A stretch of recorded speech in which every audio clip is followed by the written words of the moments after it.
The sun has set over the Nile. The air is cooling now, not cold, but calm, brushed by a breeze that smells of papyrus and distant cook fires. In the mud brick houses lining the riverbanks, the people of ancient Egypt begin their nightly retreat. From the sun, there are no beds. Not really. A woven mat is unrolled on the floor. Sometimes it's laid atop a low frame of wood, sometimes just on packed earth. The wealthy might have a headrest carved from alabaster, a crescent-shaped stand, to cradle the neck, not cushion it. The poor sleep on straw, or simply lie beside the cooking fire once it's gone to embers.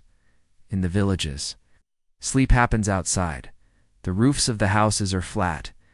High above the dusty street, whole families climb a ladder and lay out their mats. Beneath the stars, no insects, no rain, just night sky and silence. It's interrupted by the lapping of water and the distant cry of an ibis. They believed in dreams, not just as imagination, but as messages. Dreams came from the gods. They could predict floods, warn of illness, or reveal betrayal. And so, sleeping was never only rest. It was a bridge to the divine. Priests kept dream books. Temples like those at Abydos or Dendera welcomed pilgrims. Hoping to sleep on sacred stone floors, a practice called incubation. They hoped for visions, for clarity, for prophecy. As the stars shift overhead and the desert breathes coolness into the dark, you roll to your side on a rough linen mat. Your neck rests lightly on the curved headrest. Close your eyes. Sleep comes quietly. And if the gods have something to say, they'll find you before morning. Now we move east, into the cradle of civilization. Welcome to ancient Babylon, where narrow streets wind between towering ziggurats and the scent of cooked barley hangs.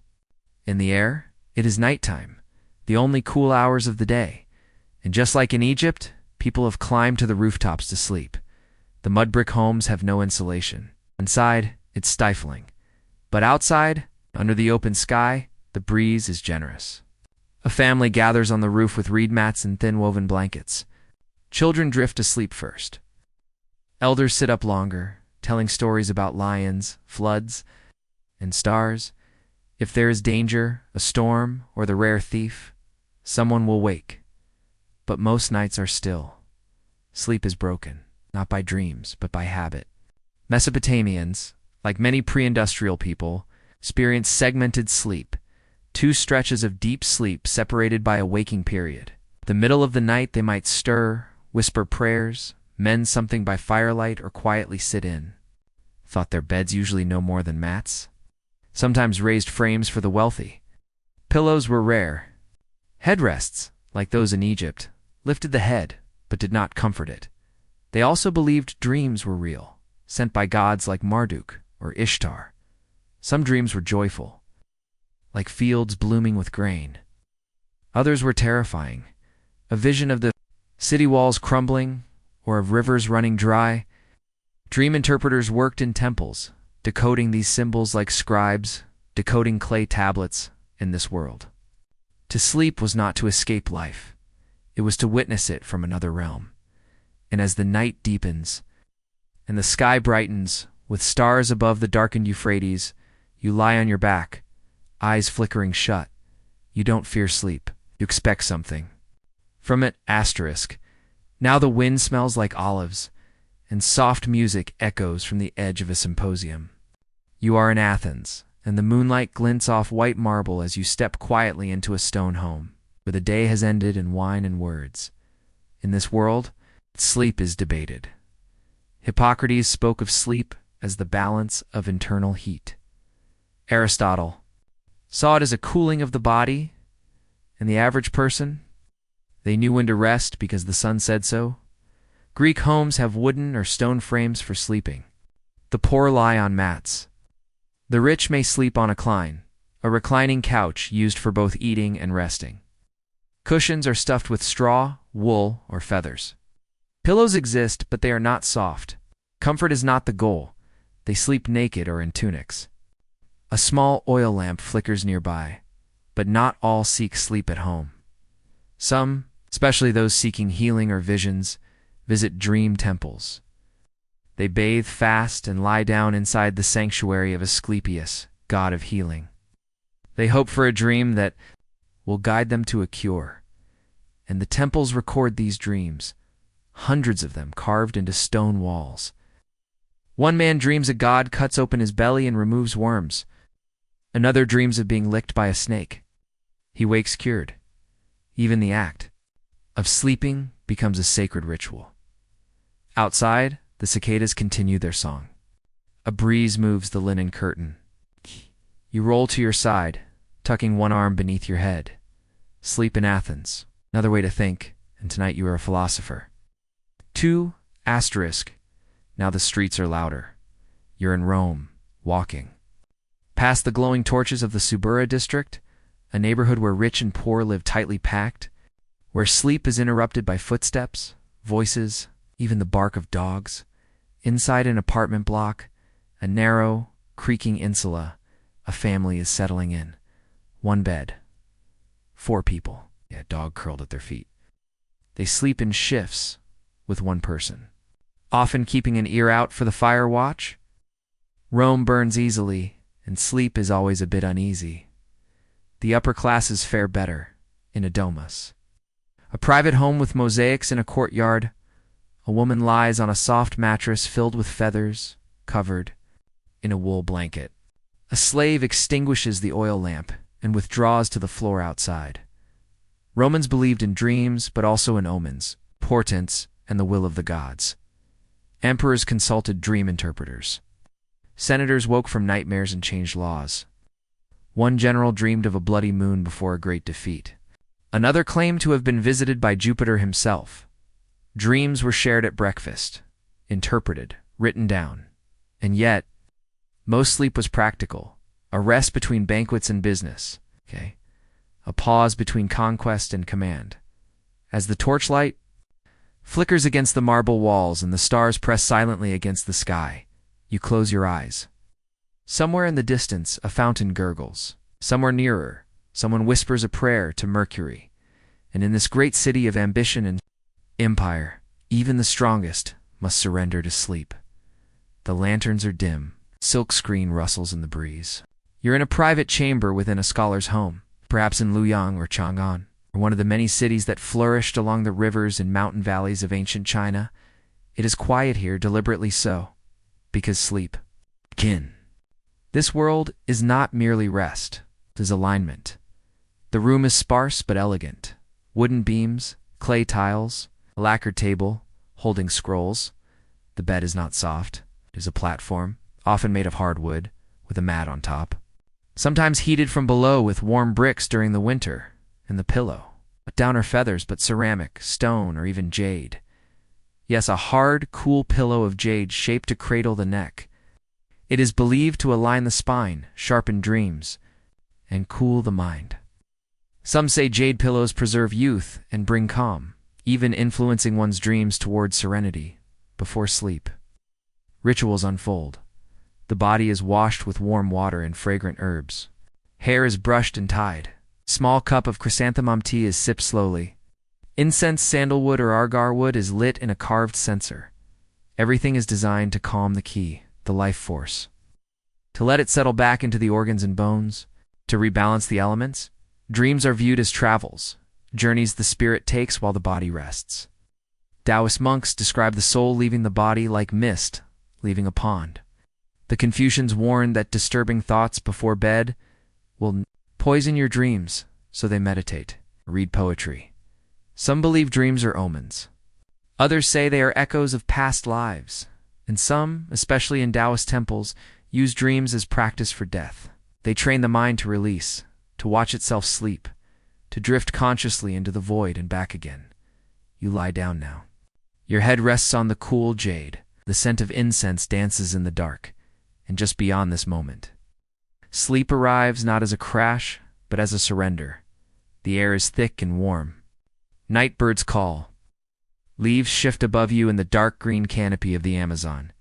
Here in the villages of the Tupi, the Yanomami, other forest tribes of South America, sleep happens above the earth. You lie in a hammock woven from bark or cotton, gently swaying between 2 palm trunks. The fire burns low below you, its smoke chasing away mosquitoes, the jungle never falls completely silent. But in time, your ears adjust. The rhythm becomes calming. Expected, in this world, sleep is sacred. It is a meeting place between this life and the other. Many Amazonian tribes believe that dreams are not dreams at all, but real journeys. That during sleep, the spirit leaves the body and walks through the jungle of the unseen world. This is why children are taught early to remember their dreams.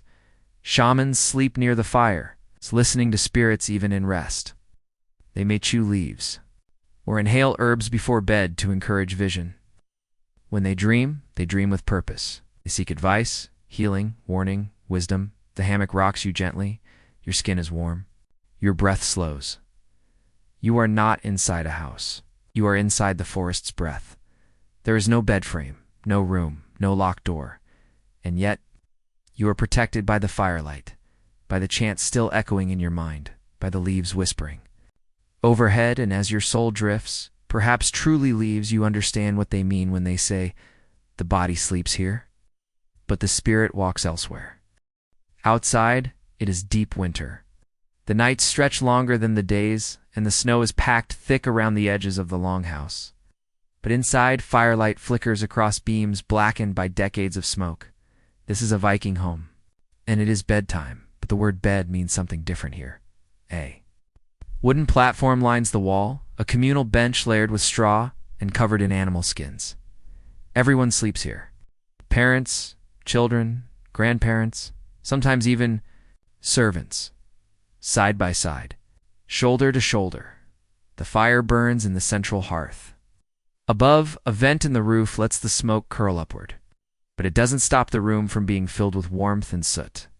Weapons are close. A man sleeps with his axe beside him. A woman places a knife under her pillow. Children snuggle into sheepskins, whispering stories they heard that day of trolls in the forest, or giants beyond the sea. Vikings believed that dreams were messages. Some came from ancestors. Some were sent by gods Odin, the Allfather. Often appeared in dreams, to warn or to test. To dream of wolves was a bad sign. To dream of a calm sea might be a good one if you were set to sail. There are no clocks. Time is marked by the fire, the cold, the rising light. Sleep is practical, earned. A rest from a world of hard work, raids and storms. But it is also sacred. Elders may interpret dreams. A strange dream might be shared at morning meal, considered carefully. Sleepwalkers are said to be touched by the other world. And some warriors, those training for death, sleep with eyes half open, daring the gods to call them early as you drift off, wrapped in pelts, pressed between kin. The fire pops. A dog shifts its paws in the straw. Outside, the wind softens, and within this wooden womb, you surrender, dreaming not only of battle, but of honor, frost, and home. Asterisk. Now, let the land grow warmer. The trees become red gums. The ground is ochre, and the stars seem closer than ever.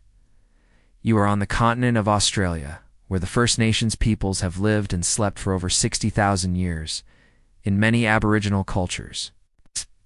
It is the key to existence, the concept of the dreaming, or Jukurpa. Alcharinga, Ingurani, depending on the language group, is not just about dreams in the modern sense. It is about ancestral time, a spiritual reality that exists. Alongside the physical one, in the dreaming, the land was formed. Rivers carved, stars placed. And at night, when the body sleeps beneath the canopy of trees, or in a humble shelter of bark and spinifex, the spirit may return to that ancestral realm. People sleep on the earth itself. Soft sand, warmed stone, folded blanket, sometimes just with the sky as their ceiling. Before sleep, there may be song, silence. Elders sometimes sleep with the young, passing knowledge not through lectures, but through dreams. It is believed that ancestors may visit the sleeper, that the land speaks, if you are quiet enough to listen. Dreams are law. Dreams are direction. A dream may tell you where to find water, when to move camp, or why someone is ill. To those outside these traditions, the night might seem uneventful, But to those inside, sleep is movement, travel, teaching. And when the sleeper rises, rubbing eyes beneath the first sunlight, they are not simply awake. They are changed, shaped by the unseen conversations of the night. The dreaming does not end when you wake. It continues, and you carry it in your feet, in your words, and in your silence. Asterisk palm fronds rustle above your head. A cooking fire crackles low in the sand, and the waves lap rhythmically against the shore. We're on one of the thousands of islands that dot the vast Pacific in Polynesia or Tonga, or among the outer islands of Micronesia here. Sleep comes with music. Before lying down, families gather to sing. These are not songs of praise or performance. They are songs of memory, ancestral chants, lullabies, or night songs passed from one generation to the next. They honor the stars, the ocean, and the great voyages that brought their people here. The sleeping place is simple. A raised wooden platform or a woven mat laid under a palm-thatched roof. Walls may be open to the breeze. Hammocks might sway gently. Children sleep beside elders. The young listen to stories until their eyes fall closed. Dreams are not private. If someone has a significant dream, it is shared in the morning with the entire community. The dream may relate to fishing luck, the health of a loved one, or even a spirit's message. Dreams are part of the communal intelligence, a way of navigating both the physical and spiritual world. Some believe the soul can leave the body and ride the wind. Some believe dreams are the ancestors checking in, and all believe that the sea holds memory, and the night is a time when its secrets can rise to meet you. You lie now on a mat cooled by the breeze, the ocean breathing in and out. You are not alone. Beneath the stars that once guided great voyages, you too now drift, not by canoe, but by dream. Asterisk in the heart of the Sahel, or in the shaded forest of the Yoruba lands, evening falls slowly. Compound is alive with soft voices. Cooking is done. The last millet bread is shared. And as the fire settles, so too does the family. There is no bedroom, only space. Sleep happens in shared rooms or outside in the dry season, on woven mats of palm or grass. Children sleep next to parents. Grandmothers hum softly, too restless. Babies hear dreams or stories. Stories are sacred. A bad dream may require a ritual the next day. A good dream might be a sign that an ancestor is pleased. Some communities consult a diviner to interpret difficult dreams. Cowrie shells might be thrown. The earth might be touched. It is not superstition. It is continuity. The living sleep beside the dead. The night is not empty. It is full of memory. Asterisk it is the Gupta Empire, or perhaps a village in Tamalakam. You hear bells in the distance, the last sounds of evening puja prayers offered at twilight, in Hindu and early Buddhist traditions. Sleep is a gateway. The bed may be a simple, raised frame with rope lacing, a charpoy. Or it may be a mat rolled out on a cool stone floor. There is no clutter. Just a lamp, a mantra, and perhaps a statue of Vishnu or Buddha, watching with calm eyes. Before sleep, people may recite prayers. As I sleep, may I be protected. May my mind rest. May my soul wander freely and return. In Ayurveda, sleep is called nidra, one of the 3 pillars of health. To sleep too much is a sign of imbalance. To sleep too little invites illness. A peaceful mind invites peaceful dreams. Monks meditate before sleep, sometimes even sleeping seated upright, wrapped in robes as a way of practicing death. And in temples, people might sleep overnight on sacred ground, believing the gods might visit in dreams, or illnesses may leave while they rest. You lie now on a charpoy. Your breath is slow. The air smells of jasmine and ash and old stone. A small flame flickers, and in the stillness, your mind begins to float, not into chaos, but into peace. Asterisk in every corner of the ancient world, from riverbank huts to stone temples, from jungle hammocks to snow-dusted longhouses. Sleep has always been there. Not as a luxury, not as a goal, but as a return, a surrender, a disappearance, a way of reconnecting with the unseen. There were no clocks ticking on the wall, no phone buzzing on the table, no blue light stealing your melatonin, no guilt for sleeping too much, no pride in sleeping too little. People went to bed when the sky told them to. They woke when birds began to stir, when fire embers faded, when their bodies whispered, "It's time." Sleep came in segments, in fits, in rituals, sacred silence and whispered stories. Sometimes surrounded by family, sometimes beneath the stars.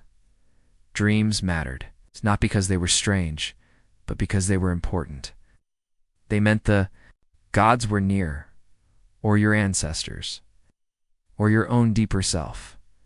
In these ancient places, sleep was not just recovery. It was connection to others, to the land, to your breath, to what lies beyond breath. And though today we lie in soft beds with memory foam and blackout curtains, the longing is still the same. To rest, to let go, to float, weightless into night. You lie still now, eyes closed. The world slips away gently, as it has for thousands of years. No clock, no pressure, just you and the ancient endless rhythm of sleep. You are in a one-room medieval hut, a low, smoky structure of wood and wattle, with straw on the floor and a hole in the roof for the smoke to escape. Outside, the animals are quiet in their pens. Inside, the air smells of turnips, wet wool, and the lingering steam of cabbage soup. It's time for sleep. But there are no bedrooms here. The family shares a single space.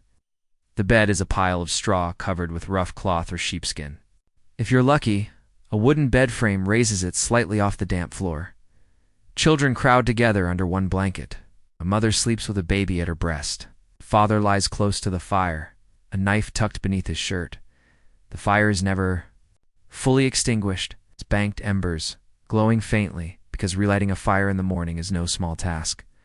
The smoke curls around the rafters, thickening the air, but keeping insects at bay. And so you lie down, not alone, not comfortable, but tired. It's warm enough. Outside the wolves howl. Inside you turn toward your sister's cold feet curl. Enclose and close your eyes. Asterisk in a castle. Things are different, and yet not. Stone walls surround you. A narrow bed sits near the hearth. You are not a lord, but a watchman, tasked with sleeping lightly. Your shift ended just before midnight. Another guard has taken your place along the wall. You remove your chainmail, stretch out on a bed of hay and wool, and rest. But it is not deep sleep. At any moment, the bell may ring. Bandits, fire, enemies scaling the walls. Your hand rests on your sword's hilt as your eyes close. This is a world where no one is far from danger. Even sleep is half wakefulness. Asterisk, most medieval people didn't sleep straight through the night. Instead, they followed a natural rhythm called segmented sleep. They had a first sleep, waking after a few hours in the middle of the night, often around midnight, to sit by the fire, say prayers, feed animals, or simply think. Then after an hour or two, they'd return to bed for the second. Sleep until dawn. Doctors and priests even mentioned this pattern. The gap in the middle of the night was called the waking. It was quiet, reflective time. You might stoke the fire, listen to owls, even talk with neighbors, because everyone was awake together. In some households, people whispered poems. In others, they quietly worried about plagues, famines, or the tax collector. Sleep was not a curtain. It was a cycle tied not to alarms, but to the moon. Asterisk, it is the year 1348, and outside the village, a cart is rolling, wheels creaking, bells ringing. The Black Death has come. In many towns, the dead outnumber the living in sleep. On new meaning, families sleep together, not for warmth, but for fear of being alone. Dreams are fevered. Some sleep with rosaries clutched tight, others with charms pinned to their clothes. Some dare not sleep at all, afraid they will not wake. In monasteries, monks chant prayers through the night. In cottages, people pray they won't cough. And in castles, nobles seal themselves behind heavy doors, trying to keep the air and the plague out. A child curls into her mother's side. A woman sleeps with a candle burning beside her bed, watching its flicker even through half-closed eyes. A man dreams of rats. And in that silent hour before dawn, even the healthy begin to wonder, will I wake? The stone corridors are silent. You walk in sandals over cold flagstones. Thin robe clings to your skin. A single candle lights your way. You are a Benedictine monk, and it is the middle of the night. At the ringing of the matins bell, you rise from your straw mattress in the dormitory. All the other monks rise with you, dozens of shapes in darkness. Silent heads bowed. Sleep is not yours to command here. It is portioned out like bread, a few hours before midnight. Then matins prayers and psalms in the chapel. Afterward, a return to bed, if allowed. Then up again at dawn for lauds. There is no complaint, no choice. To sleep is not to indulge. It is to rest the body for holy work. Beds are simple, a narrow wooden frame, rope lacing, and a coarse blanket. Pillows are rare, no comfort is sought. The dormitory is unheated, even in winter. You sleep clothed, ready to rise at the call of God. Some monks sleep sitting upright to avoid sin. Some pray even as they drift off, repeating the psalms in their mind until the world fades. The goal is not deep sleep, but holy sleep. To wake tired is expected. To dream is not necessarily welcomed. Sleep here is just another act of devotion. Asterisk, now leave the cloister. Step back into the homes of common folk. It is deep winter. Snow is banked outside the door. The wind whistles through the cracks in the walls. Inside your timber-framed home, everything breathes cold. Beds are layered, not with mattresses, but with heaped straw, animal furs, old cloaks, and if you're lucky, woolen blankets. Families sleep together for warmth, parents, children, sometimes even neighbors. And before bed, the coals from the hearth are placed into metal pans with lids. Bed warmers slid between sheets to take the edge off the chilled clothing is not removed. You sleep in everything, even boots sometimes, because the fire is not always enough. Some sleep with stones heated in the fire wrapped in cloth tucked near their feet. Others keep a pig or dog close for body heat in castles. It's not much better, though there are tapestries and fireplaces, the stone walls leach the warmth. Lords and ladies sleep with canopy beds, not for decoration, but to trap heat. Thick curtains surround the bed. Servants warm the chamber pots and bring mulled wine to aid sleep. And still, fingers are cold, noses freeze. To sleep through a medieval winter is to endure. You press close to your family. You wrap the dog in your cloak. You tuck a hot brick beneath your knees. You pray for morning. And somehow, you drift off. Asterisk, the fire has burned low in the common room. The door creaks. Cold wind rushes in. A traveler enters, shivering, and pays the innkeeper with 2 coins, one for stew, one for a night's sleep. But there are no private rooms here. You're in a medieval inn somewhere along a trade road or just outside a walled town. The floors are uneven. The walls lean slightly. The beds, shared, very shared. One bed might sleep 3 to 6 people, sometimes more. Men, women, even strangers. It's not considered odd, just necessary. Everyone sleeps fully dressed. Boots on, belts fastened. Money pouches clutched tightly. There are no sheets, just coarse wool blankets and featherless pillows, if you're lucky. If you're unlucky, fleas, lice. Bedbugs, the person beside you snores. The one on your other side rolls over and mumbles in a language you don't understand. Inns are noisy, even at night.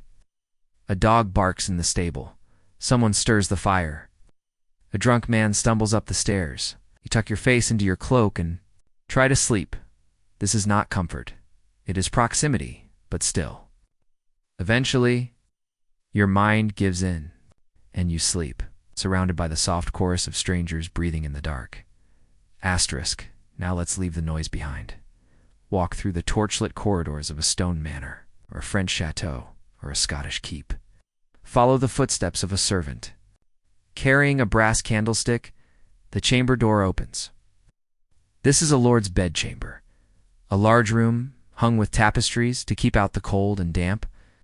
The floor is strewn with rushes, sometimes mixed with herbs to scent the air lavender, thyme, mint. Mice may scurry through them unseen. At the center is the great bed, massive wooden four-poster, draped with thick curtains. The mattress is stuffed with wool or feathers. A step stool helps you climb in. Sometimes a warming pan is passed over. The sheets. Before sleep, there is ritual. A servant brings a silver bowl to wash your hands and face. Another places a goblet of wine or spiced milk on the nightstand. A lady combs her hair by the firelight. A nobleman removes his sword belt and hangs it near the bed. Prayers are said. A crucifix may hang nearby. Sometimes a book of ours is read. Softly by candlelight, sleep is not just a need here, it is part of status. To have space. To have silence. To sleep alone with a lock on your door, these are luxuries. But even here, dreams are not always sweet. Nightmares are blamed on unbalanced humors or sinful thoughts.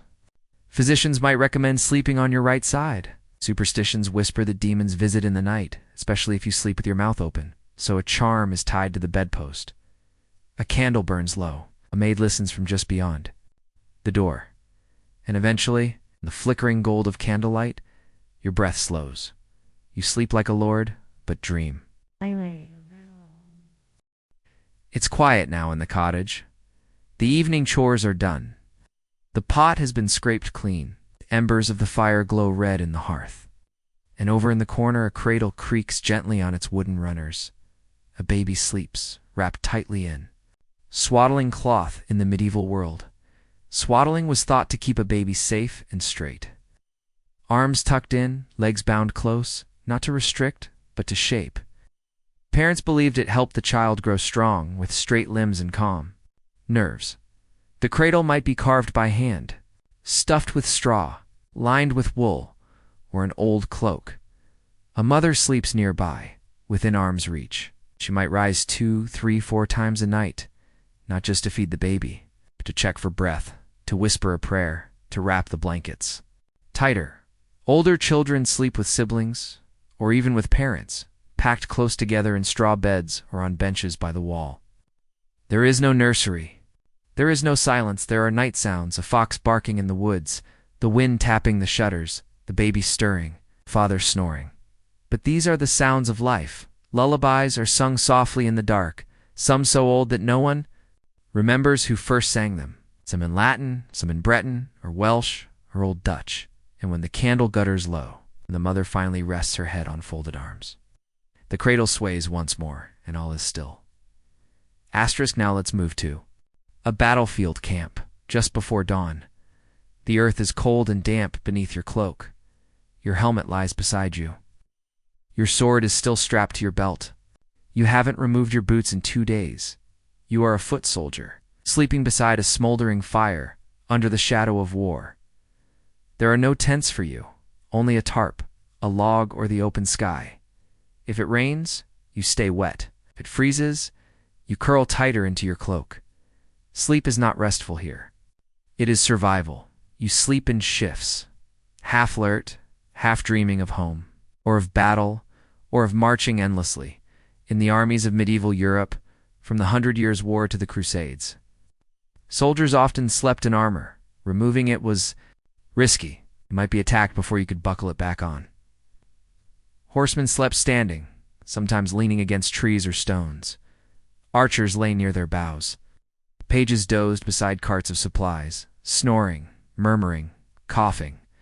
The camp is full of noises, and always the flickering thought, will the enemy come tonight? Sometimes you sleep with a hand on your sword, sometimes with a prayer on your lips, sometimes not at all.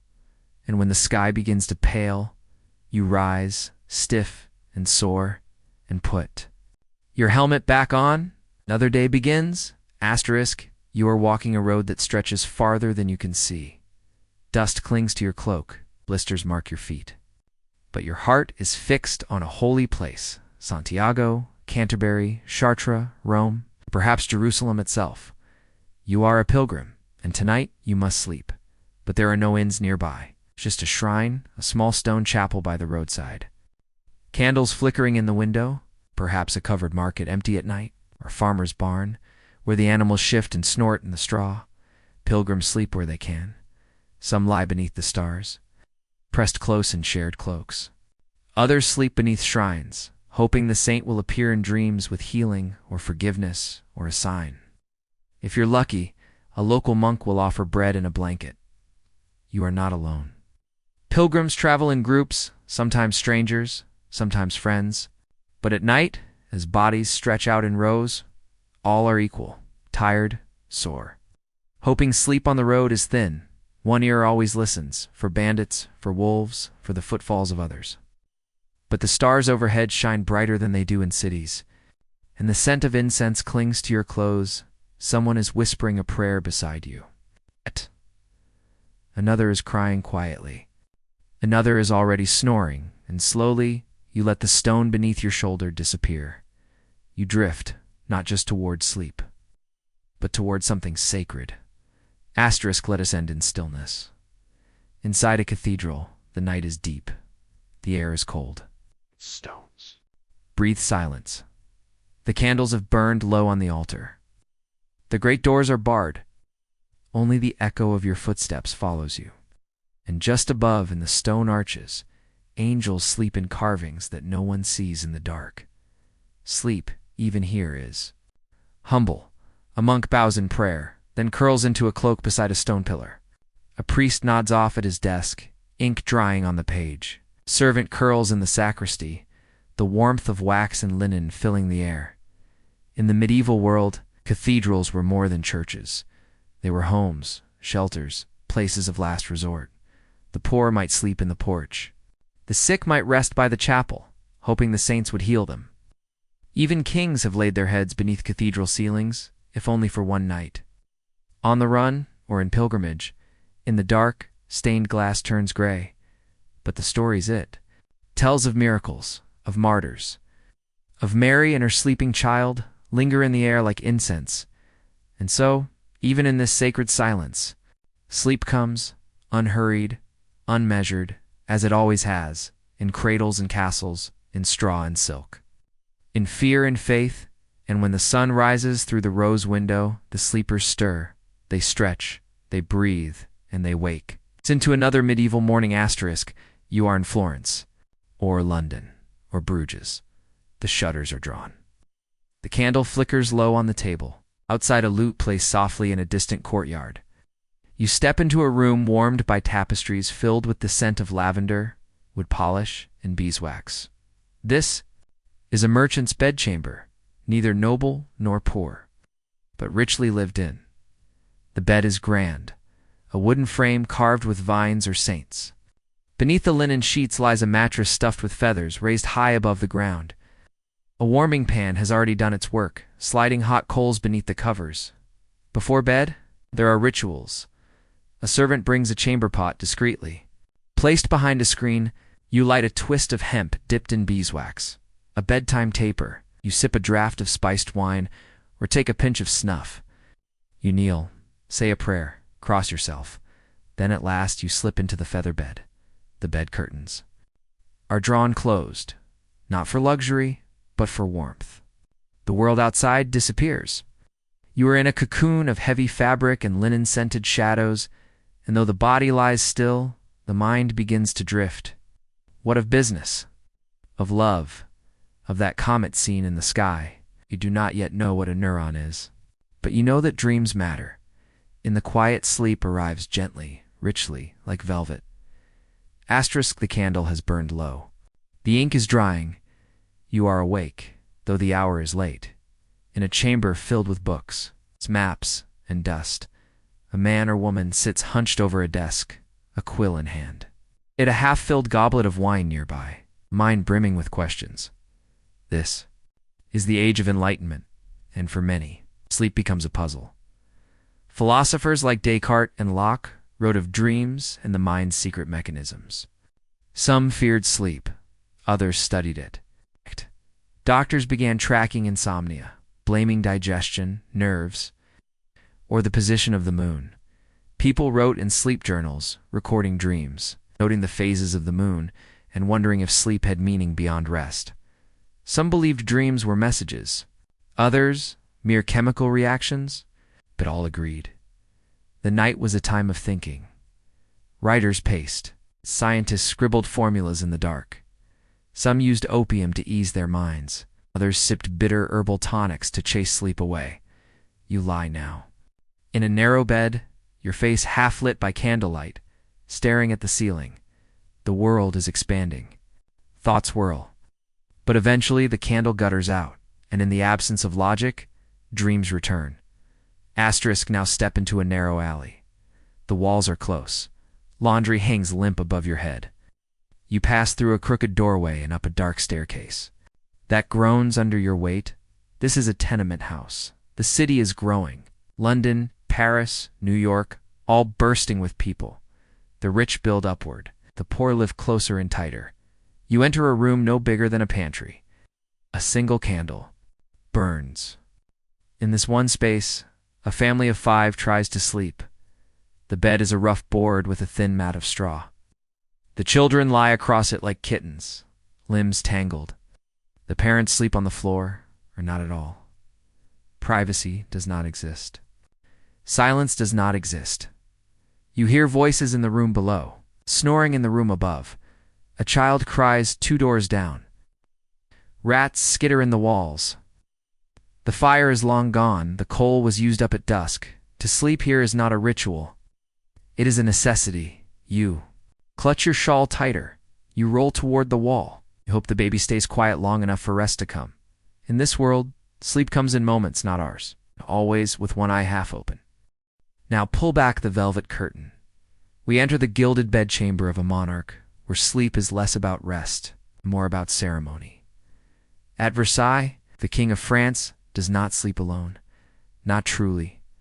There is a ritual known as the coucher, the official public putting to bed of the king. Courtiers crowd the room. A priest blesses the sheets. Servants help remove his slippers. A favored noble holds the candle. Once the king is tucked into his canopied bed, the crowd disperses. Only then, in the quiet, does the king lie still. But not for long. He may rise later in the night to write, to think, to speak with mistresses or ministers. The bed is symbol, not sanctuary. Queen Elizabeth I, by contrast, slept surrounded by hangings and secrets. She often worked deep into the night, lying fully dressed, or sleeping little at all, a habit born from caution, grief, or perhaps power. Royal beds were enormous, built like thrones. But true sleep? That was rarer than gold. In palaces, candles always flickered, and some guards stood just outside the door. And even here, among silk sheets and goose-down pillows, dreams could be haunted. Asterisk, the lantern swings gently. The wood groans. The sea murmurs below, a living voice in the darkness. You are aboard a sailing ship, a merchantman, a frigate, perhaps even a whaler. The stars are above you.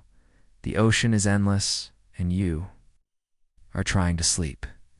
There are no beds here. Just hammocks tightly slung between beams below deck, swinging with every motion of the ship. You climb in carefully, rocking as you go. Your boots stay on. Your knife is at your side.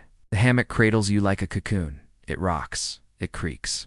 Groans with the sway of the sea. Sleep is not private here, all around you. Other sailors sleep snoring, coughing, muttering in dreams. Some with wool caps pulled over their eyes. Others with tar-stained hands folded on their chests. The air smells of salt, sweat, rope, and hardtack. A rat scurries across a beam above. You have 4 hours. That's all. Then the bell will ring, and you'll take your turn at the watch, eyes scanning the endless black water for sails, for rocks, for signs of wind or storm. So you close your eyes. You let the sea rock you. For a brief swaying moment, you sleep. Asterisk, now step into a physician's study. A polished desk. A roaring fire. Shelves lined with leather-bound books. It's the 1700s. Sleep has become a topic of interest and concern. Doctors now study it. Philosophers write essays about it. Pamphlets circulate. warning about the dangers of sleeplessness and the consequences of too much dreaming. If you can't sleep, your doctor may suggest bleeding to calm the humors. Laudanum, a tincture of opium and alcohol. Warm milk with nutmeg. Reading psalms aloud. Or even sleeping with your head to the north. Thought. To align the body with magnetic forces, some recommend placing a slice of raw onion on the chest. Others swear by lettuce water, boiled and drunk before bed. One popular belief says sleeping too long will dull the mind. Another says short sleep causes melancholy and weakens the organs. And then there are the night air warnings. Too much. Fresh air is bad, they say. Dangerous vapors might seep in from the window. So rooms are sealed, fires are left burning, curtains are drawn tight. People sleep beneath heavy quilts in stuffy silence, sometimes half mad from fear of bad air. And if that doesn't work, a priest may be called, because some still believe that nightmares are spiritual, a visitation, a punishment, or a sign. You lie there in a feather bed, warm but restless. The fire is dying. The laudanum bottle glints softly in the candlelight. You whisper a prayer. You drink the milk. Try again. Asterisk, you stir in your bed. Not because of sound, but because of a feeling. A weight on your chest. A cold on your skin. A shadow near the bedpost. Something is wrong. You try to cry out, but your mouth won't move. You try to wake, but your limbs are stone. Your eyes are open. But you are still asleep. This is what the 18th century calls a nightmare, or sometimes, more darkly, the night hag. A dark figure pressing on the chest, a spirit, a punishment, a warning. Doctors try to explain it. Some say it's digestion, too much bread or cheese or wine. Others blame imbalanced humors or weak nerves or a sinful conscience. Some call it divine punishment. Others say it is madness. Meanwhile, journals fill with dream accounts. A farmer dreams of fire and wakes to find his barn ablaze. A widow dreams of her husband's face and dies within days. A child walks out of the house in her sleep. Eyes open, lips murmuring, barefoot in the snow. Sleepwalking, too, becomes a subject of fascination and fear. Is it a disease of the blood? A weakness of the soul? Something stranger, proof of spirits still moving in the body even as the mind sleeps. Some say dreams predict the future. Some say they echo God's will. Others, like Voltaire, scoff, yet still write them down. Whatever. The belief the night is no longer just a place for rest. It is a place for secrets, and every morning people awaken, wondering what part of their dreams was just their mind, and what part, if any, was something more. Asterisk, now walk down a narrow staircase. The air grows cooler. Damp, you pass rows of stone walls, hooks with hanging pots, buckets, drying herbs. This is the servants' quarters, beneath great houses and manor halls. Dozens of workers live unseen, unheard, and rarely at rest. The cook, the scullery maid, the footman, the stable boy. They rise before dawn, long before their masters, to light the fires, sweep the floors, prepare the bread. Where do they sleep? Wherever they can. Some have tiny cellar rooms with straw stuffed, mattresses shared between two or more. Others sleep in the kitchen loft or behind screens near the scullery. Some rest in narrow wooden boxes, almost like coffins, with a blanket and little else. No pillows, no silence. Only the faint dripping of water from the stone, only the distant sounds of clocks ticking, mice skittering, boots echoing upstairs, and always the fear, don't oversleep. Because to oversleep is to lose favor. To lose favor is to lose your place. To lose your place is to lose everything. So you lie there in your clothes, eyes half open, waiting for the next bell, and when it rings, you rise, even if your body begs you not to. Because sleep, for you, is not rest. It is a pause, a borrowed moment. It's over. Asterisk, the window is shuttered. You lie in bed, fully clothed. A candle flickers low, but you don't light another. Outside, the air smells like smoke, not from hearth fires, but from unrest. It is the age of revolutions, France, Haiti, America, across cities and colonies. The world is waking up to change, but you are trying to sleep because the streets are not safe. In Paris, you can hear the distant clang of iron pots, women marching, drunken voices, boots on cobblestones, musket fires. Somewhere nearby, someone screams. In Boston, it is quieter, but tense. A knock on the door after dark sends a chill through your spine. Lanterns swing in the hands of men you don't recognize. Even in Saint-Domingue, where enslaved people rise against their masters, sleep is split by gunfire, by the sound of hooves, by whispered plans. In this time, people do not undress before sleep. They keep shoes near the door. They hide money beneath the mattress. They pray the door holds. And yet, even in the heart of rebellion, the body tires, you lie there rigid, then looser, then drifting. Even revolutions pause for a few short hours of night. Even torchbearers dream. And tomorrow, the world may be new. But tonight, you sleep half afraid, half hopeful. Asterisk. Now let's walk the quiet cobbled streets, but not alone. You carry a staff, a lantern, and a whistle. You are the night watchman in cities from Amsterdam to Edinburgh. Your job is simple. Watch, listen, guard the sleepers. You walk slowly, calling out the hour. 10 o'clock and all's well. Midnight, and the weather's clear. 2 o'clock, and the fires are out. Most people sleep behind locked doors, shutters drawn. But they hear you, and that sound comforts them. You see the other side of the city, the rats, the drunks, the thieves. The quiet widow peering through a curtain. The candle suddenly snuffed out in a lover's room. The moon above casts silver on stone. Cats stalk the alleys. The air smells of chimney soot, roasted chestnuts, night soil. Sleep in the city is uneven. The rich sleep in curtained silence.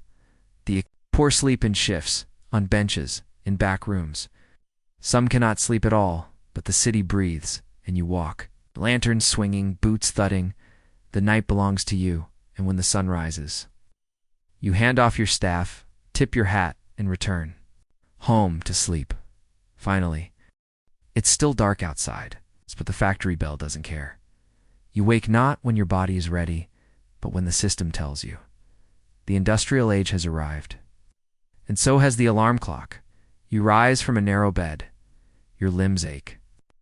Coal dust still clings to your skin. If you're lucky, you had 5 hours of sleep. More likely 4? If you're a child, even less. You are one of millions now workers who sleep to survive, not to rest. Factories do not wait.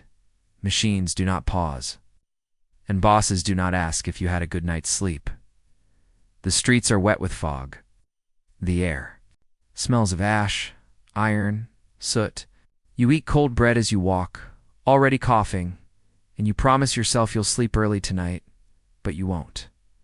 Asterisk now. It glows. Gaslights burn along the avenues. Shop windows gleam. Theater marquees flicker. The night is no longer a place of quiet.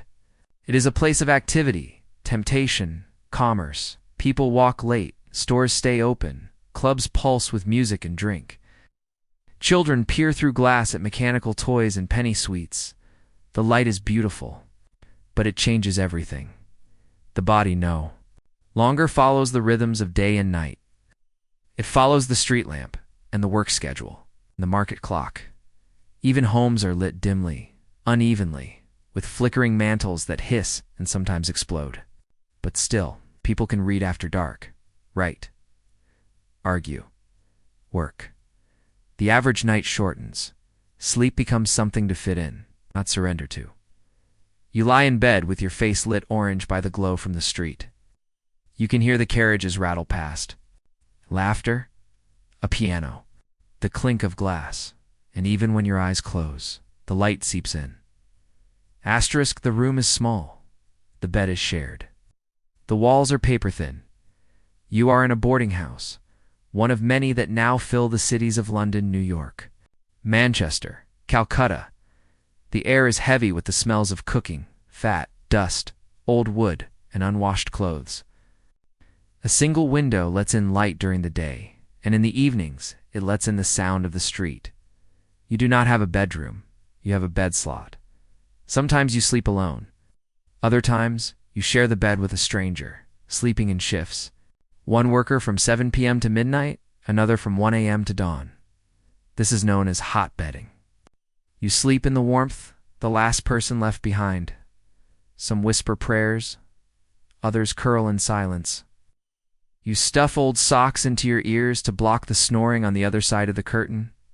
In these rooms, people sleep, sitting upright if space is scarce, on rolled-up coats if mattresses are taken, with chamber pots under the bed because the hallway is dark and long. There is no privacy. It's no quiet, no true rest.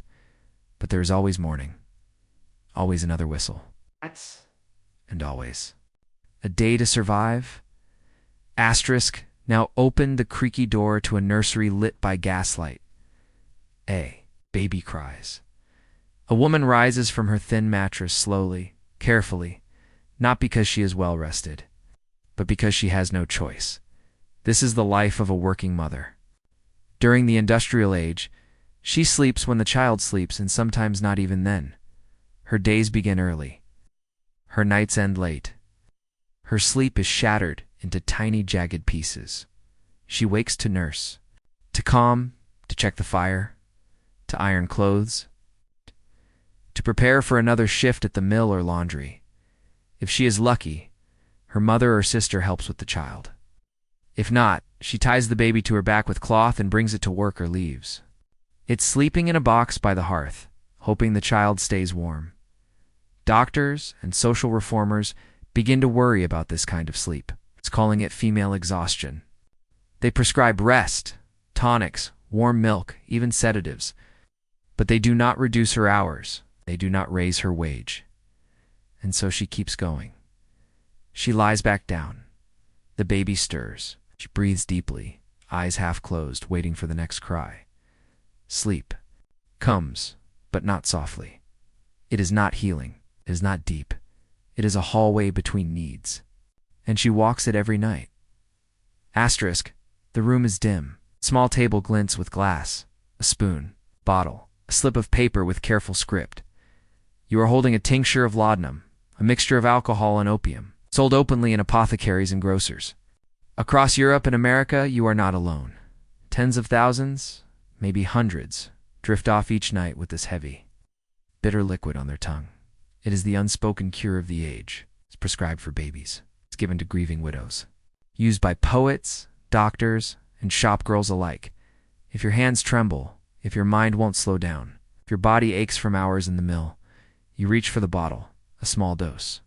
Just enough to take the edge off, to let sleep come. Faster, but it doesn't stop there. Because opium dreams are strange, sweet, warm, quiet.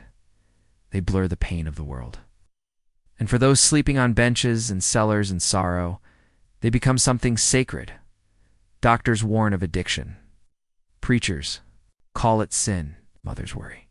Pharmacists count coins, and still, the bottle sits on the nightstand, because when sleep refuses to come, its little vial promises silence, even if it lies. Asterisk now step into a Victorian bedroom.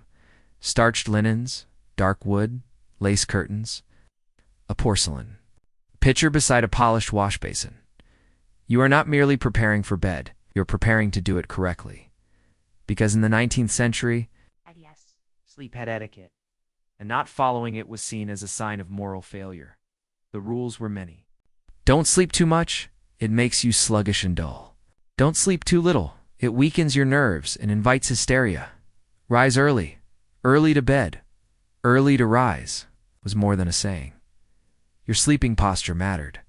Too much time on your back was thought unhealthy. Keep your head slightly elevated. Avoid sleeping on the stomach, it was considered unclean. Night clothes must be proper, long gowns for women, button tunics for men. Nightcaps were still worn. Beds were made with precision, with hospital corners and folded quilts. Women, especially, were judged by how they kept their bedchamber. Messy sheets, drawn curtains at midday, or or oversleeping could signal sloth or worse, depression, once called melancholia. And melancholia, they feared, was contagious. Even in sleep, one must appear virtuous, so you lie still, properly dressed. Candle snuffed at the right moment, a Bible nearby, a glass of water, not too cold, and you hope your dreams are modest too. Asterisk, close your eyes. Now listen, a hiss of steam, a shriek of metal, a piston pounding, over and over. This is not a factory. This is your dream, because by the late 1800s, even sleep is no longer safe from the reach of the Industrial Revolution. Workers report new kinds of nightmares, frantic, repetitive, mechanical. A girl who threads bobbins by daydreams of spindles, chasing her through black tunnels, minor dreams of falling rock and canaries that do not sing. A clerk dreams in ledgers, rows and rows of numbers he can never add up. The machines have invaded the mind. Psychologists begin to notice. Newspapers print dream diaries from factory workers. Doctors describe nervous sleep, mechanical dreaming, overstimulated minds, and what is worse, the dreams are not symbolic. They are exact, repetitive, real. One man dreams of turning the same lever over and over, unable to stop. A woman dreams of the same bell ringing, never ending. Sleep, once a refuge, is now just an extension of labor. You may leave the factory at dusk, but the factory does not leave you, not even in your deepest hours. Now enter a quiet nursery. The wallpaper is floral. The rocking horse stands still. The nanny folds the blankets with practiced hands. It is time for the children's hour, a phrase made popular by poems and parenting guides. But it is not always gentle. For Victorian children, sleep was a matter of strict routine. Beds at 7 p.m., sharp. No sweets before bed. They were said to cause bad dreams. Prayers whispered on knees. Hands washed, faces scrubbed, nightgowns buttoned. No talking after the lamp is blown out. Children are expected to sleep in stillness.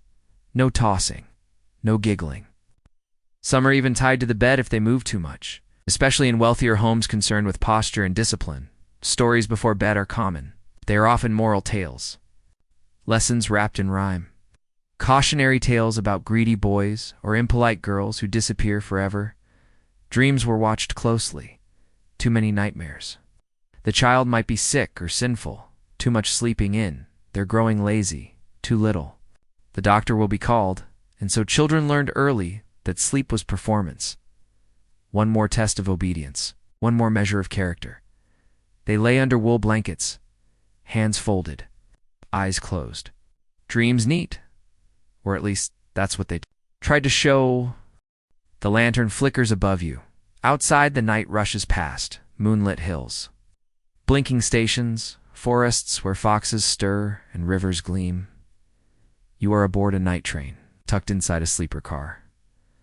One of the great innovations of the 19th century. This is new. This is modern. This is sleep in motion. The birth of the railway age has changed everything. Where once it took weeks to cross a country, now it takes days. And some of that time, for the right fare, can be spent sleeping. Not on foot, not on a wagon, but on rails, gently rocked by the rhythm of the tracks. Your bed folds down from the wall. A porter has brought a blanket. The air smells of brass, velvet, and engine smoke. The train hums beneath you. A lullaby of pistons and rails. But not all sleepers are equal. In the Pullman cars of America, the wealthy sleep behind velvet curtains, tended by black porters who work without rest. In Europe, first-class passengers sip tea in wood-paneled compartments, while third-class sleepers huddle near their luggage and in the colonies. Trains carry administrators, soldiers, and clerks, all trying to sleep through landscapes they scarcely understand. Still, the train moves, and so do you. And for the first time in history, people fall asleep in one city and wake in another. Asterisk, now step into the quiet wing of a country estate. The fire has burned low. The silk curtains are drawn. The chambermaid has turned down the bed, fluffed the pillows, and placed warm water near the hearth. You are in the bedroom of the elite, and here, sleep is a performance of luxury. Gone are the cramped beds and cold floors of workers' homes. Here, beds are four-post or canopied, draped in imported linen and thick with goose-down quilts, a feather mattress, a lace nightgown, slippers by the fire. Elite Victorians do not just sleep, they retire. They may take hours to prepare with light reading, herbal teas, prayers, or quiet reflection. Some have dedicated sleeping rooms separate. From dressing chambers or sitting parlors, husband and wife may sleep in separate beds or even separate wings. Servants wait silently in the hall. It's just out of sight. The upper classes speak of dreams the way they speak of wine, describing tone, depth, clarity. Dream diaries are kept. Sleep is timed, monitored, adjusted for digestion or the moon. They do not wake by bells. They wake when they choose, gently, privately, and often long after their staff has begun the day's work. To sleep well is to live well, and to be seen. Sleeping poorly, scandal, even in dreams, reputation matters. Asterisk, it is midnight in the city. But the city is wide awake. Gaslight flares on every corner. Streetcars rumble through the dark. Newsboys shout headlines. Bars spill music and smoke into the alleys. This is the age of the sleepless city. By the late 19th century, urban life no longer respects nightfall. The invention of gaslight and soon electricity has transformed sleep from a natural cycle into a social choice. Shops stay open later. Police patrol in pairs. Factories run in shifts, churning smoke into the sky day and night. Crime flourishes in the spaces between sleep and waking, pickpockets and night watchmen, gin sellers and gamblers, ladies of the night and lonely men with nowhere else to go. The poor night is often the only time away from work, the only time to be themselves, to sing, to rest, to plan, to breathe. For the wealthy, it's a time of theater, salons, supper parties, and whispered liaisons. The clock rules everything now. The 24-hour street has arrived, and with it, a generation of people who begin to forget what true darkness even looks like. And in the glow of the gas lamp, sleep begins to fade. Asterisk, now travel with me. Far from the foggy streets of Europe to the hot, unfamiliar lands of Empire India. Kenya, Burma, Jamaica, Algeria. Here, colonizers bring their beds, their linens, their rules of sleep and find, to their horror, that the nights are not theirs to control. The heat alone is a shock. Fans turn slowly. Mosquito nets drape heavy over the bed. Nights are loud with crickets, frogs, distant drums. British officers write home about unbearable tropical nights. They take quinine for fever. They lie awake on verandas, sweating into their collars, longing for English cool. Meanwhile, local people live by rhythms the colonizers do not understand. Siestas in the heat, night work in the fields, spiritual rituals that begin after dusk. Colonial administrators try to enforce schedules: up by 6, bathe by 7, work until dusk. But resistance grows in silence. Sleep becomes protest, refusing to rise on time, singing through the night, resting when the overseer's back is turned in households. Native servants are expected to sleep little, to rise before the master stirs, to sleep on floors or mats, to vanish at bedtime and return at dawn. And yet they dream to of home, of freedom, of cool rivers and places where no one calls them boy. In these colonial nights, sleep is divided not just by class, but by empire. And the dreams of the powerful are not the dreams of the oppressed. Asterisk, you're lying awake again. Not tossing, not turning, just staring into the dark, waiting for sleep that doesn't come. But now, someone has a name for it: insomnia. In the late 1800s, doctors began to study sleep, not as a mystery, but as a medical condition. What was once explained by demons or moonlight is now a matter of nerves, routines, and modern life. Insomnia becomes a fashionable diagnosis, especially among the urban middle class. Men of business blame overwork. Women are said to suffer from nervous exhaustion. Students complain of racing thoughts. Clerks blame gaslight, and inventors, They don't sleep at all. Medical journals fill with treatments. Warm baths, milk mixed with morphine, cold sponging of the spine, electric sleep helmets, patented beds with springs, pumps, and slanted pillows. Some doctors warn that too. Little sleep leads to madness. Others suggest it's a sign of genius. Books like Sleep and Sleeplessness and Nervous, Illness in the City sell widely, and behind it all, a quiet fear grows. That progress itself may be what's keeping us awake. That the price of invention might be a restless mind. That perhaps, in building a world of clocks and factories and endless gaslight, we have built a world where sleep, no longer fits. Asterisk, this is one of the last nights of the old world. Outside, the moon is rising. The town is mostly dark. Only a few gas lamps flicker at corners. Candle burns low in a window. You sit on a wooden chair, reading by oil light.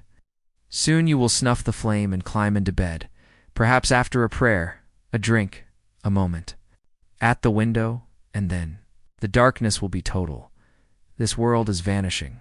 Electricity is coming. Soon, filaments will burn where wicks once did. Switches will replace matches. Streets will blaze white all night long. Storefronts will never go dark.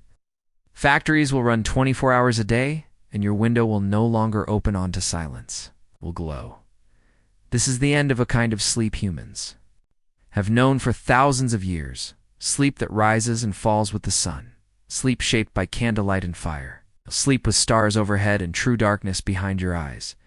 In this quiet hour, no wires hum, no radios chatter, no billboards flicker, only the rustle of your sheets, slow cooling of your tea.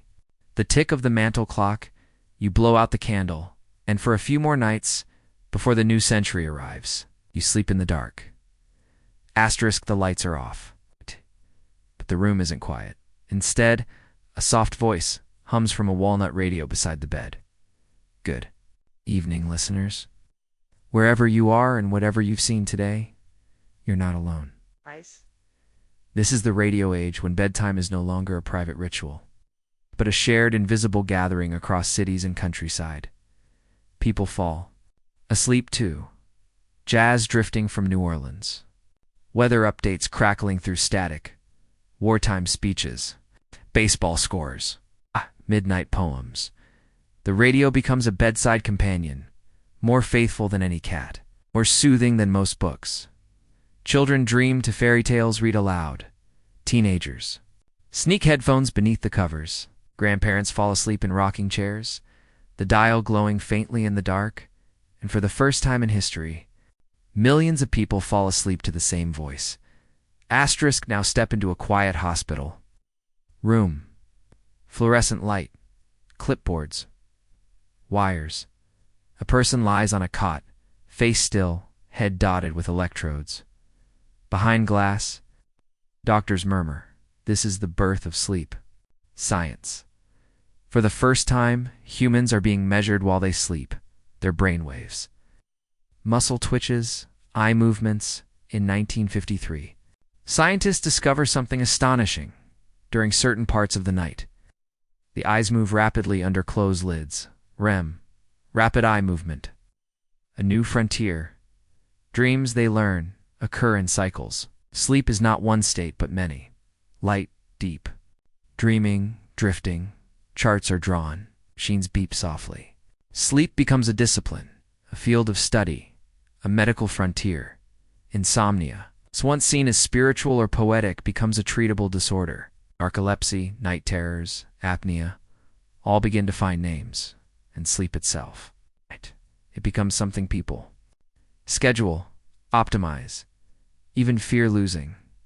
The mystery of sleep isn't gone, but now it has a file, a lab, and a waiting list. Look out the window. It is 2 a.m, but you'd never know it.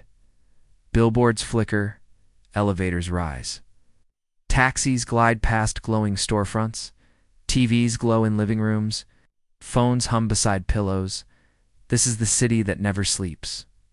The phrase once meant ambition, romance, nightlife, but now it means something else: exhaustion.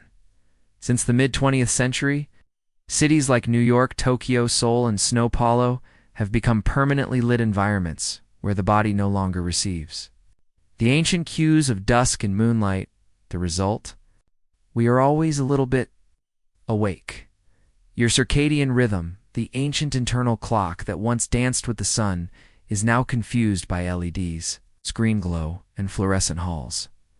Melatonin, the chemical that helps you drift into sleep, is suppressed by light. Your brain thinks it's still daytime, even at midnight, and so we scroll, we sip, we refresh the feed, we toss. We stare at the ceiling, and when sleep does come, it arrives late, shallow, and splintered, torn by alarms, notifications, sirens. The night has not grown shorter, but the darkness has. And without true darkness, sleep begins to slip. Await asterisk. Now walk with me through a glowing store. Rows of mattresses, pillows promising neck alignment, weighted blankets, smart lamps, aromatic dufts. This is not a bedroom. This is a sleep showroom, because in the late 20th century, rest became a commodity, a problem to be solved with products, upgrades, and lifestyle choices. You are tired? Buy a better mattress. Still tired? Try lavender oil. Still melatonin gummies? Still? There's a prescription for that. The global sleep industry is now worth tens of billions of dollars. And growing tech companies offer sleep tracking apps that monitor your breathing. Hotels market rooms for sleep tourism. Brands sell pajamas with silver-threaded fabric, promising antibacterial dreams. The message is clear. If you are tired, it's your fault. You didn't buy the right fix, and quietly, you begin to forget that sleep was once free, unregulated, unearned, a human right, not a reward for productivity. And so the shelves fill, the algorithms learn, the sleep clinics expand, and while the world yawns, asterisk, it's 3:27 a.m., a baby cries in the dark. A lamp flickers on, and in millions of homes around the world, someone, often a mother, rises quietly from bed. The rhythm is ancient, but the support is not. In centuries past, mothers rarely raised children alone. There were grandmothers, wet nurses, aunties, neighbors. But in the modern world, with its apartments, its jobs, its isolation, mothers often bear the night alone. Modern parenting books urge consistency. Sleep training methods have names: Ferber, no tears, cry it out. Apps track how long the baby sleeps and how long you don't, and still, the exhaustion builds. Studies now show that new parents lose up to 700 hours of sleep in the first year. That sleep loss can last years, especially in families with multiple children, chronic illness, or low income. But the world rarely pauses. Mothers return to work, sleep deprived. Fathers juggle graveyard shifts.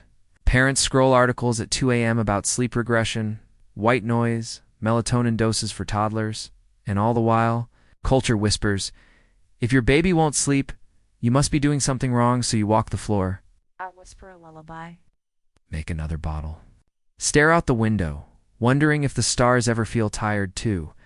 Asterisk, now step onto a factory floor, or into a hospital hallway, or behind the wheel of a truck that's been moving since nightfall. These are the places where sleep is stolen. More than 1 in 5 people now work non-standard hours overnight, early morning, rotating shifts. Their bodies are asked to do something unnatural, to stay awake when the brain cries for rest, to sleep when the sun is high. The consequences are not mild. Shift workers face higher rates of heart disease, obesity, depression, diabetes, cognitive decline accidents. Both on the job and driving home sleep, researchers have a name for what's happening: chronic sleep debt. It's not just tiredness. It's damage. The body cannot heal. The memory doesn't store properly. Hormones fall out of rhythm. And no, you can't catch up on weekends. Still, the world runs on it. Hospitals need night nurses. Warehouses need packers. Groceries must be restocked. Servers must clean. Security must watch. The lights never go out, and neither do they. They sleep in fragments, on breaks.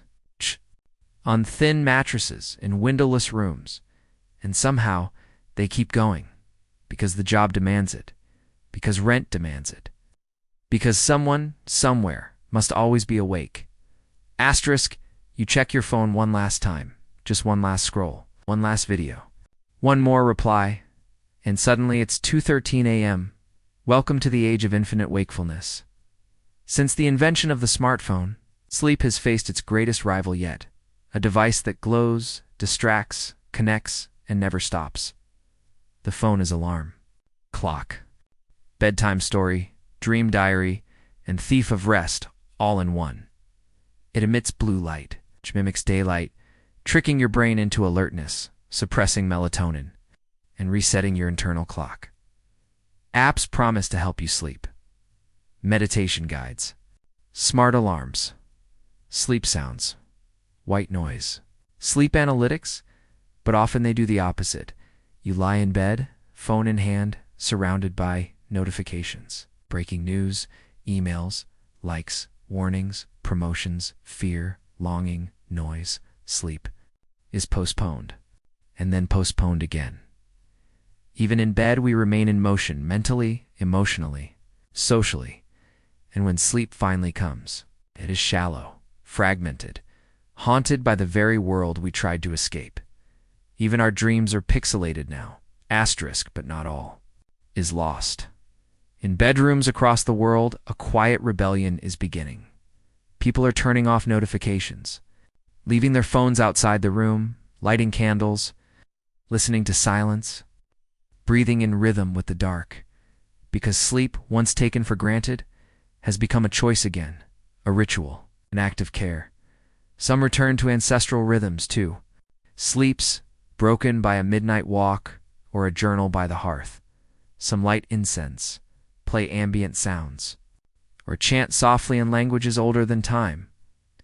Some communities practice collective rest, nap circles, quiet hours, sleep-ins as protest. Activists speak of rest as resistance, especially in cultures that measure worth by output. 4. The overworked, the marginalized, the restless sleep becomes sacred, a way to reclaim the body, to listen inward, to drift beyond borders, screens, and sirens. We cannot all escape the sleepless world. But for a few hours each night, we can step outside it, not into oblivion, but into restoration. Sleep, after all, is not weakness. It is wisdom. It is history. It is ours. Asterisk, there is no roof over you tonight. It's only a canvas of stars you lie on. A woven mat inside a woolen tent, high on a step, or low in a desert basin. Perhaps you're among the Tuareg of the Sahara, the Mongols of the grasslands, or the Bedouins of Arabia. Your pillow is a bundle of cloth. Your warmth comes from fire, fur, and proximity. Here, sleep is deeply tied to the earth, to the wind, the season, the temperature. No thermostat, no blackout curtains, only nature. In these nomadic worlds, sleep is light and easily interrupted, timed by the rise and set of animals. Taken communally, families huddle close for warmth and safety, flared with sound. Camel bells, fire crackle, low chanting. Children fall asleep beside elders. Dreams are told aloud in the morning. The boundary between sleep and waking feels softer, and when it is time to move, the bedding is rolled, the tent collapsed. Sleep continues in motion and rhythm across ancient trails. Asterisk in the West. A separate bed and even a separate room is often seen as a marker of success. But across much of the world, sleep is still shared. In Japan, futons are rolled out each night on tatami mats. Families often sleep side by side. In rural India, children, cousins, and grandparents may all sleep on the same charpoy, a woven bed beneath the stars in Andean villages. Sleep takes place in a single room, with layers of wool blankets and shared body heat. In many African and Southeast Asian homes, sleep is a communal act, not for privacy, for protection and belonging.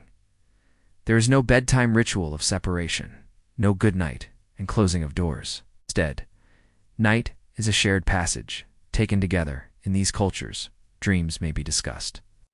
As a family, nightmares are soothed by more than one hand, and loneliness, that modern plague of sleep, rarely enters the room. Asterisk, you lie in bed, but you are not alone. In many cultures, sleep is not just physical, it is spiritual.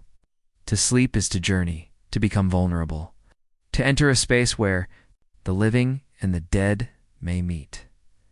And so, over thousands of years, people have protected their slumber with rituals, prayers, and symbols. In West Africa, small charms known as grease are tied near the bed, invoking protection from ancestral spirits or malevolent forces. In parts of the Philippines, families hang garlic, salt, or woven talismans near newborns to keep away spirits, called aswang, that roam the night. Among the Mabori of Aotearoa, sleep is considered a time when the Wairoa, or spirit, may wander. Children are taught not to startle someone suddenly from sleep, lest their spirit be left behind. In Buddhist households across Southeast Asia, small oil lamps or incense sticks burn through the night, honoring ancestors, calming the air, welcoming peaceful dreams. Even in modern times, many Hispanic families tuck protective medallions beneath their child's pillow. Orthodox Jewish traditions include bedtime prayers like Shema Yisrael, inviting angels to stand watch. And in countless homes, a quiet "God bless you" is whispered before lights go out, half comfort, half incantation. These rituals are not superstition, they are care, passed down through generations. Now imagine this. It's hot, midday. The sun is at its peak. The streets grow quiet, and the world pauses in many parts of the globe. Napping is not laziness, it's rhythm, wisdom, survival. In Spain, the siesta once ruled daily life. Shops closed. Families ate lunch, then rested. Towns grew still. Even in bustling cities, shutters were drawn and feet went up. In the Middle East, a practice known as Kailula is praised in Islamic tradition, a short rest after noon prayer scene. As a prophetic habit of the Prophet Muhammad, peace be upon him, it restores energy for night worship and balances the soul. Across Latin America, Africa, and Southern Europe, afternoon sleep aligns with heat, hunger, and the lull between work bursts. Even in China, the concept of Wu Gel, midday rest, is protected. In some workplaces and schools, and in recent years, science has caught up. Naps of 20 to 30 minutes are shown to boost memory increase, alertness, lower blood pressure, reduce stress, improve creativity. So whether it's on a woven mat beneath a mango tree, a hammock beside the sea, or a desk folded into your arms, napping is not an indulgence. It's ancestral medicine, a sacred pause in the ticking clock. Asterisk, the night is bitter. The fire has burned low. But outside, the wind still howls across fields, hills, tundra, and ice, and yet inside, under quilts or animal skins, you are warm, because someone, hours earlier, placed stones in the fire. Flat river stones, bricks, iron discs, and when they glowed red, they were carefully pulled out, wrapped in cloth, tucked into the foot of your bed. Across Europe, Central Asia, and East Asia, this simple practice transformed freezing nights into gentle ones. In rural China, clay stoves known as kong were built directly into bed platforms, radiating heat through brick all night long. In medieval England, people used bed warmers, long-handled brass pans filled with hot coals, passed between sheets before lying down. In the Alps, soapstones heated over the hearth were placed under pillows or wrapped in wool to cradle cold fingers. And even today, in modern homes without central heating, families still use hot water bottles, heated rice bags, electric foot warmers, stones. Warmed by campfires and sun, the methods may differ, but the goal is always the same: to tame the night's chill, to turn the bed into a hearth, to carry fire with you into sleep. Asterisk now. Step gently. We are entering a world with no clock, no ticking minutes, no sleepless deadlines. For many Aboriginal Australians, sleep is not separate from waking life.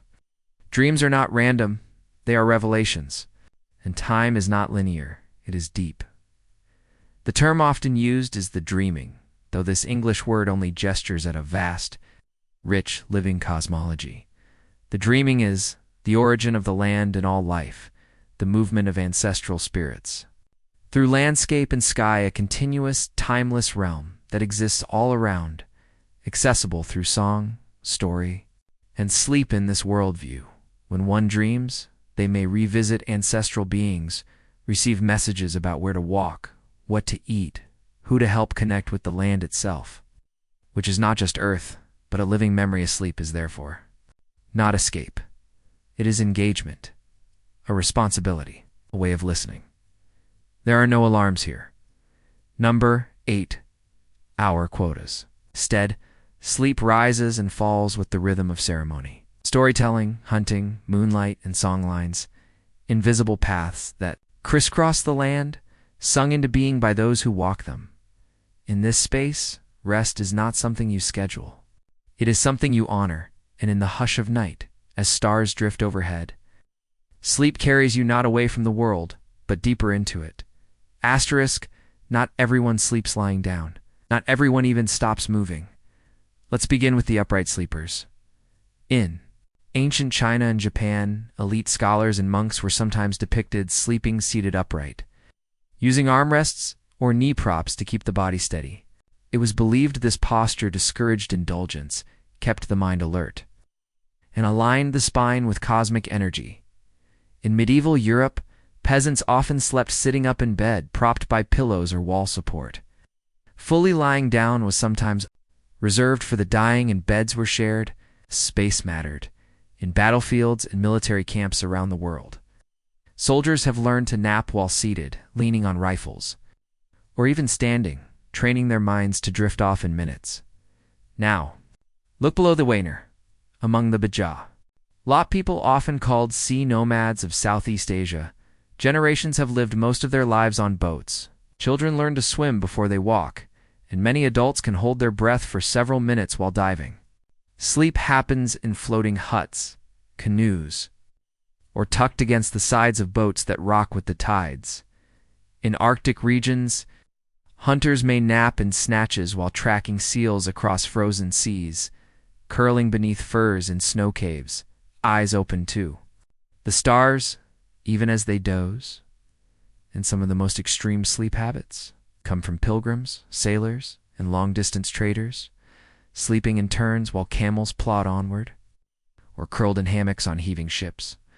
Sleep here is a negotiation with weather, danger, exhaustion, and space. But even in motion, the body finds ways to rest, to float, to recover, to dream. Asterisk, now enter a monastery. The air is still. Candle flickers. The only sound is your own breath. This is where sleep becomes more than rest. It becomes devotion. Among Christian monks in medieval Europe, the night was divided not by sleep stages, but by vigils. They would rise at midnight or before dawn to chant prayers in cold chapels, voices echoing across stone. Sleep was broken into parts, a sacred interruption. It wasn't about how much you slept, but when and for whom. In Tibetan Buddhism, certain monks practiced dream yoga, a form of lucid dreaming meant to explore consciousness and detach from illusion. They sleep sitting upright, eyes half closed, training their awareness even while asleep. In Hinduism, wandering ascetics, called sadhus, may sleep on bare earth in ash, or even while suspended from ropes, considering comfort a distraction from the divine. In Islamic Sufi traditions, mystics speak of sleep as a space where the heart meets the divine. Nighttime prayers to Tahajjud are encouraged when the world is silent and the soul is most open. And across many traditions, in these spaces, sleep is not opposed to enlightenment. It is part of it. The night becomes a temple, a teacher, a place to listen. And so with prayer beads in hand or breath slow and deep, the sleeper crosses into the sacred. Asterisk, what do you hear? In the quiet space between heartbeats and humming wires, something is missing, something ancient, invisible, and once as natural as breath. Sleep has changed. Globalization, the vast ongoing interconnection of goods, people, and time. Has rewritten the night once your sleep was shaped by, the stars overhead the season you were born, into the prayers of your village, the lullabies of your grandmother, the fires your ancestors lit now.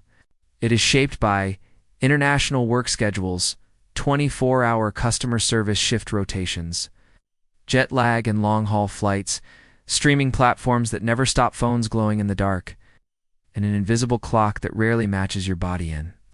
Just 2 centuries, a blink in human history, we've gone from sunrise to sunset rhythms to clock-driven urgency, from wool blankets and wooden shutters to algorithmic recommendations and sleep-tracking dashboards from shared sleep, warm and communal, to isolated nights behind closed doors, where the mind rarely finds stillness. And while we've gained comfort, connection, and knowledge, we've also lost something. We've lost the freedom to wake naturally, the intimacy of sleeping beside elders, sacred space between dreams and dawn, the trust that sleep will come when it is ready, not when scheduled. We've learned to fight sleep, to delay it, to fear it, and yet in that loss, something else stirs, a desire to return, to reclaim, to rest.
stuffed with straw, wool, or feathers. Pillows exist, but they are not soft. Comfort is not the goal. They sleep naked or in tunics. A small oil lamp flickers nearby, but not all seek sleep at home. Some, especially those seeking healing or visions, visit dream temples. They bathe fast and lie down inside the sanctuary of Asclepius, god of healing. They hope for a dream that will guide them to a cure. And the temples record these dreams, hundreds of them carved into stone walls. One man dreams a god cuts open his belly and removes worms. Another dreams of being licked by a snake. He wakes cured. Even the act of sleeping becomes a sacred ritual. Outside, the cicadas continue their song. A breeze moves the linen curtain. You roll to your side, tucking one arm beneath your head. Sleep in Athens, another way to think, and tonight you are a philosopher. 2 asterisk. Now the streets are louder. You're in Rome, walking. Past the glowing torches of the Subura district, a neighborhood where rich and poor live tightly packed, where sleep is interrupted by footsteps, voices, even the bark of dogs. Inside an apartment block, a narrow, creaking insula, a family is settling in. One bed. 4 people, and a dog curled at their feet. They sleep in shifts with one person, often keeping an ear out for the fire watch. Rome burns easily, and sleep is always a bit uneasy. The upper classes fare better in a domus. A private home with mosaics in a courtyard. A woman lies on a soft mattress filled with feathers, covered in a wool blanket. A slave extinguishes the oil lamp and withdraws to the floor outside. Romans believed in dreams, but also in omens, portents, and the will of the gods. Emperors consulted dream interpreters. Senators woke from nightmares and changed laws. One general dreamed of a bloody moon before a great defeat. Another claimed to have been visited by Jupiter himself. Dreams were shared at breakfast, interpreted, written down. And yet, most sleep was practical, a rest between banquets and business, a pause between conquest and command. As the torchlight flickers against the marble walls and the stars press silently against the sky, you close your eyes. Somewhere in the distance, a fountain gurgles. Somewhere nearer, someone whispers a prayer to Mercury. And in this great city of ambition and empire, even the strongest must surrender to sleep. The lanterns are dim. Silk screen rustles in the breeze. You're in a private chamber within a scholar's home, perhaps in Luoyang or Chang'an, or one of the many cities that flourished along the rivers and mountain valleys of ancient China. It is quiet here, deliberately so, because sleep. Kin. This world is not merely rest, it is alignment. The room is sparse but elegant. Wooden beams, clay tiles, a lacquered table, holding scrolls. The bed is not soft. It is a platform, often made of hardwood, with a mat on top. Sometimes heated from below with warm bricks during the winter. And the pillow. Down are feathers, but ceramic, stone, or even jade. Yes, a hard, cool pillow of jade shaped to cradle the neck. It is believed to align the spine, sharpen dreams, and cool the mind. Some say jade pillows preserve youth and bring calm, even influencing one's dreams toward serenity before sleep. Rituals unfold. The body is washed with warm water and fragrant herbs. Hair is brushed and tied. Small cup of chrysanthemum tea is sipped slowly. Incense, sandalwood, or agar wood is lit in a carved censer. Everything is designed to calm the ki, the life force. To let it settle back into the organs and bones, to rebalance the elements. Dreams are viewed as travels, journeys the spirit takes while the body rests. Taoist monks describe the soul leaving the body like mist, leaving a pond. The Confucians warn that disturbing thoughts before bed will poison your dreams, so they meditate, read poetry. Some believe dreams are omens. Others say they are echoes of past lives. And some, especially in Taoist temples, use dreams as practice for death. They train the mind to release, to watch itself sleep, to drift consciously into the void and back again. You lie down now. Your head rests on the cool jade. The scent of incense dances in the dark.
And just beyond this moment, sleep arrives not as a crash, but as a surrender. The air is thick and warm. birds call. Leaves shift above you in the dark green canopy of the Amazon.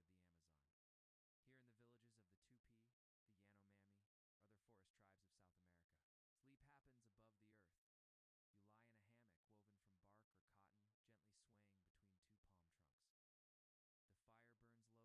falls completely silent. But in time, your ears adjust. The rhythm becomes calming. Expected, in this world, sleep is sacred. It is a meeting place between this life and the other. Many Amazonian tribes believe that dreams are not dreams at all, but real journeys. That during sleep, the spirit leaves the body and walks through the jungle of the unseen world. This is why children are taught early to remember their dreams. Shamans sleep near the fire, listening to spirits even in rest.